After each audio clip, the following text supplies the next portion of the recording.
اسی وجہ سے میری ایک ناقص رائے ہے کہ اس زمانے میں کم از کم جمعے کی نماز میں خواتین کو مسجد میں آنے کی اجازت دینی چاہیے. وجہ اس کی یہ کہ جب فقہا نے پابندی لگائی تھی اس وقت عورتیں کہیں بھی نہیں جاتی تھیں, گھر سے باہر نکلنے میں واقعی فتنے کا اندیشہ تھا, تو بہتر یہی تھا کہ گھر میں ہی پڑھے, کیونکہ شریعت میں عورت کے مسجد میں آنے کی ترغیب تو سرے سے ہے ہی نہیں, تو بھائی جب ترغیب بھی نہیں تو گھر میں رہو. اب عورت دنیا کی ہر جگہ جا رہی ہے. اب اگر آپ نے جمعے کا اس لیے کہہ رہا ہوں کہ اس میں بیان بھی ہوتا ہے, اب اگر آپ پابندی لگاؤ گے نا بیان کے, جمعے کی نماز کے بہانے بہت سی عورتیں بیان سننے آ جائیں گی. صرف بیان دیکھو یہاں ابھی کتنا مجمع ہے اور جمعے کو 10 گنا زیادہ ہوتا ہے کیونکہ نماز ہے, تو جمعے کی نماز میں ایک اٹریکشن ہے. تو اس لیے میری رائے یہ کہ بھائی اب عورت کو جمعے کے دن مسجد میں آنے دینا چاہیے, کیونکہ اصل حکم تو یہی ہے نا اسلام کا, وہ تو ایک وقتی پابندی تھی. تو جب رسول اللہ صلی اللہ علیہ وسلم کا جو قول ہے کہ عورت کو مسجد میں آنے سے مت روکو, اس قول کو ہم نے تعویل کی اس میں کہ بھئی فساد زمان ہے.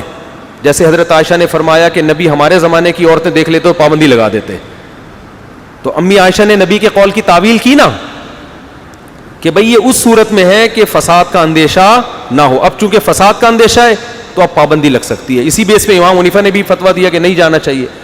تو میں یہ کہہ رہا ہوں کہ جب نبی کے قول کی تعویل کی جا سکتی ہے تو امام ابو حنیفہ کے قول کی تعویل کیوں نہیں کی جا سکتی کہ بھئی انہوں نے روکا اس لیے تھا کہ اس زمانے میں نہ آنے میں فساد تھا.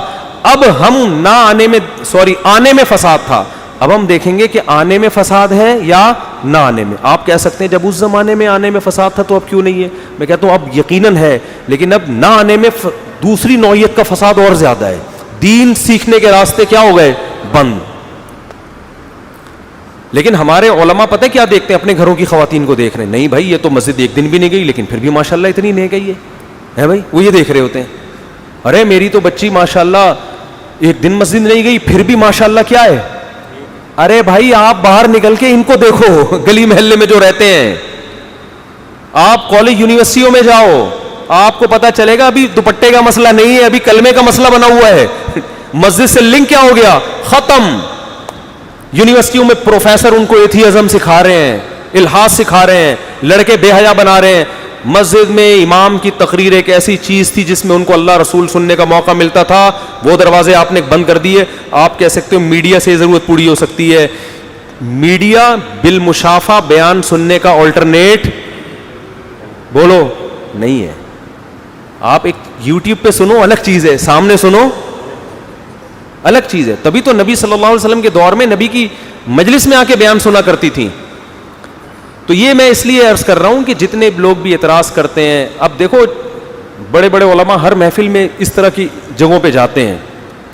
بعض علماء جاتے ہیں, حکومت نے بلایا ہے, وہاں کچھ منکرات بھی ہوتے ہیں, وہ برداشت کرتے ہیں. یار بڑے ہدف کے لیے چھوٹی چیزوں کو کیا کیا جائے گا, اوائڈ کیا جائے, برداشت کیا جائے, کوئی بات نہیں, نظر انداز کرو. تو لیکن صرف دنیاوی مفاد کے لیے گناہ کی محفل میں جانا یہ بالکل حرام ہے. جیسے شراب خانے میں جانا تاکہ مجھے بھی تھوڑی سی مل جائے, یا ویسے ہی غلط ہے. جناب شراب خانے میں اس لیے جا رہے ہو, شرابیوں کو تبلیغ کروں گا, پھر کون ناجائز کہے گا بھائی. پھر آپ کو یار وہ مولانا صاحب وہاں شراب خانے میں بیٹھے ہوئے تھے ہیں بھائی, تو بھائی وہ تبلیغ کرنے گئے ہوئے تھے وہاں پہ,